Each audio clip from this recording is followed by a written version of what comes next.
Selamat siang pemirsa, kembali lagi bersama kami dalam True Point News. Saya Michael Ariaski yang akan menemani Anda selama beberapa menit ke depan untuk menyampaikan informasi terkini. Di era digital pada saat ini, informasi semakin menjadi mudah didapatkan dan dapat mengubah perilaku seseorang dalam menerima informasi. Namun, beragamnya keunikan media baru dapat menghasilkan banyak perubahan yang sangat signifikan, terutama dalam sikap seseorang menggunakan media baru. Fenomena doom scrolling yaitu kebiasaan atau kecenderungan untuk terus-menerus mengulik media sosial dan mengkonsumsi berita negatif secara berlebihan. Kebiasaan tersebut dinilai dapat mempengaruhi kesehatan mental, mulai dari meningkatnya kecemasan hingga gangguan kualitas tidur. Pemirsa, untuk melihat lebih jauh bagaimana fenomena ini terjadi di tengah masyarakat, berikut liputan selengkapnya mengenai kebiasaan doom scrolling yang membuat sebagian orang tanpa sadar menghabiskan waktu berjam-jam menggulir media sosial. Gawai dan media sosial kini menjadi bagian dari kehidupan sehari-hari. Beragam informasi dapat diakses dengan mudah dalam hitungan detik.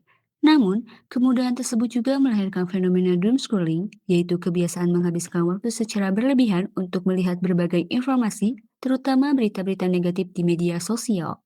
Tanpa disadari, seseorang dapat terus menggulir layar ponselnya selama berjam-jam. Padahal, paparan informasi negatif secara terus-menerus dapat meningkatkan rasa cemas, stres, dan mengganggu kualitas istirahat. Fenomena ini banyak ditemukan pada remaja dan mahasiswa yang memiliki intensitas penggunaan media sosial yang cukup tinggi. Di tengah derasnya arus informasi digital, tidak sedikit mahasiswa yang mengaku tanpa sadar menghabiskan waktu berjam-jam untuk terus menggulir media sosial. Lalu bagaimana tanggapan mahasiswa terhadap fenomena doom scrolling yang kian marak terjadi? Berikut laporan reporter kami. Baik, terima kasih Mikael. Pada saat ini saya sedang berada di Universitas Islam Bandung yang akan memberikan pengalamannya mengenai doom scrolling dari mahasiswanya. Bolehkah perkenalkan namanya siapa? Halo, nama saya Arbi Zenobia Febriana dari Fakultas Ilmu Komunikasi. Baik. Nah, pada saat ini itu sedang booming nih Kak di media sosial tentang doom scrolling. Ya. Nah, terutama bagi generasi milenial dan juga Gen Z, banyak pengguna media sosial. Nah, Kakak sebagai generasi Gen Z nih, tahu gak sih doom scrolling itu apa? Oke, saya cukup familiar ya dengan doom scrolling ini, karena doom scrolling ini tuh kayak melihat sebuah informasi-informasi atau video-video yang eh, dampaknya negatif gitu bagi ke kita gitu. Banyak buang-buang waktu atau wasting time gitu, seperti itu. Oke, nah kira-kira nih sebagai teman-temannya Kak Arbi nih, kira-kira ada gak sih yang kena dampak dari doom scrolling ini? Oke, cukup banyak ya untuk teman-teman saya, apalagi mungkin sedang rapat maupun sedang apa yang ngumpul bareng gitu, mungkin banyak gitu yang fokusnya tuh ke gawainya atau ke HP-nya gitu atau nge-scroll itu banyak sekali gitu. Oke, nah banyak yang mengatakan kalau misalnya drum scrolling ini dampaknya itu adalah dari antisosial kepada masyarakat dan bahkan kecemasan. Nah banyak hingga saat ini itu tuh masih diperdebatkan. Nah gimana tanggapan Kak Arbi mengenai hal tersebut?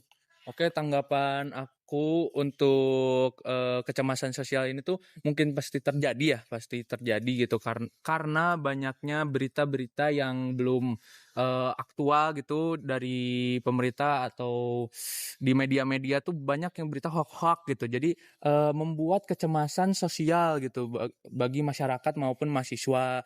Jadinya kestabilitas sosial tuh mengurang itu. Oke, kira-kira ada gak sih solusi atau gak penanganan biar kita tuh nggak kena doom scrolling nih?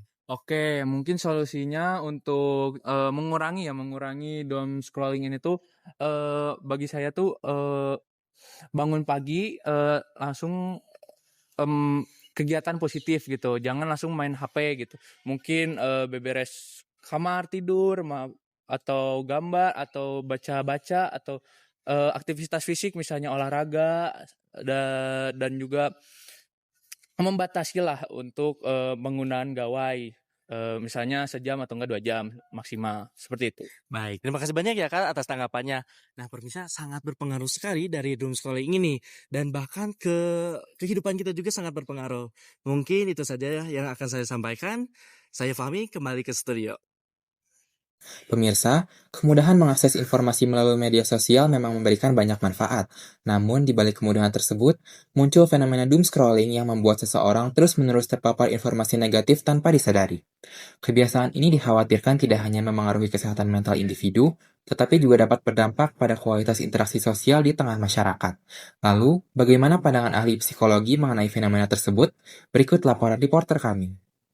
Baik, terima kasih Mikail. Pada saat ini saya sedang bersama seorang psikologi yaitu Bapak Muhammad Devan Farelino yang akan membahas mengenai fenomena maraknya doomschooling di masyarakat dan mempengaruhi generasi muda terutama pada kesehatan mental. Terima kasih Bapak Devan telah meluangkan waktunya untuk berbincang bersama kami. Langsung saja ke inti pertanyaan wawancaranya. Di sini saya akan menanyakan terlebih dahulu terkait kan arus informasi itu berjalan dengan sangat cepat ya, karena media sosial pun udah sangat banyak pada saat ini. Tapi orang-orang tuh merasa bahwa mereka tuh perlu untuk mengikuti informasi tersebut padahal belum tahu kenyataannya tuh benar atau tidak. Nah, kalau dari pandangan psikologi, mengapa sih orang-orang tuh sulit untuk mengabaikan informasi negatif dan mereka tuh terus ingin mengonsumsi informasi tersebut? Oke, izin menjawab.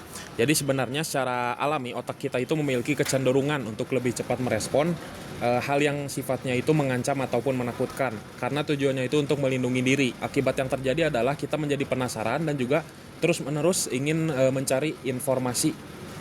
Dan itu tuh bisa membuat kita menjadi cemas dan juga lelah secara mental. Oleh karena itu, kita juga harus lebih tahu gitu kebatasan kita dalam menggunakan media sosial agar mental tetap terjaga, kesehatan mental.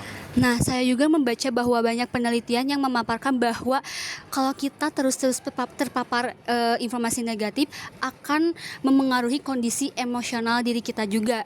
Nah, sejauh mana sih sebenarnya fenomena doomschooling itu berdampak pada kesehatan mental? Oke. Jika kebiasaan ini terus dilakukan secara berlebihan, dampak yang paling terasa itu adalah meningkatnya stres, rasa cemas, hingga rasa takut yang tidak berkaruan. Jadi selain itu juga kualitas tidur kita dan juga fokus kita dalam kegiatan sehari-hari itu menjadi terganggu. Dalam jangka panjang, kondisi ini tentu akan menurunkan produktivitas dan juga mempengaruhi hubungan kita dengan orang sekitar. Jadi penting untuk kita lebih bijak lagi dalam menggunakan media sosial. Dan juga jangan ragu untuk konsul ke psikolog jika kecemasan ini tuh bisa mengganggu sudah mulai mengganggu aktivitas kita. Nah, banyak juga orang-orang yang menilai bahwa meningkatnya kecemasan kolektif ini dapat mempengaruhi ketika kita melakukan interaksi di masyarakat atau sosial. Nah, bagaimana sih Bapak menilai atau melihat hal tersebut? Oke, ketika banyak orang yang mengalami stres dan juga cemas secara bersamaan, masyarakat kita akan menjadi lebih terpancing emosinya, terus mudah takut, bahkan bisa memicu perdebatan yang tidak sehat di media sosial. Meskipun ini bukan satu-satunya penyebab, situasi ini tuh bisa mengganggu keharmonisan kita di lingkungan. Itulah mengapa kita semua perlu secara bersama-sama untuk membangun kebiasaan dalam menggunakan sosial yang lebih sehat dan juga lebih positif. Nah, ada nggak sih langkah yang baik untuk masyarakat, terutama generasi muda sekarang itu, agar tetap bisa mendapatkan informasi tetapi tidak kebiasaan doomschooling terus-menerus, Pak? Langkah awal yang bisa kita lakukan itu sangat sederhana. Mulailah dengan membatasi waktu bermain dalam bermedia sosial. Kemudian lebih bijak lagi dalam memilih akun ataupun informasi dari sumber informasi yang ada. Selain itu juga kita memperbanyak aktivitas nyata seperti berinteraksi secara langsung dengan orang tua, teman atau orang sekitar. Serta melakukan hobi yang menyenangkan. Dengan cara itu kita tidak hanya menjaga kesehatan pikiran kita sendiri, tetapi juga kita bisa menciptakan lingkungan sosial yang tenang dan juga nyaman tentunya.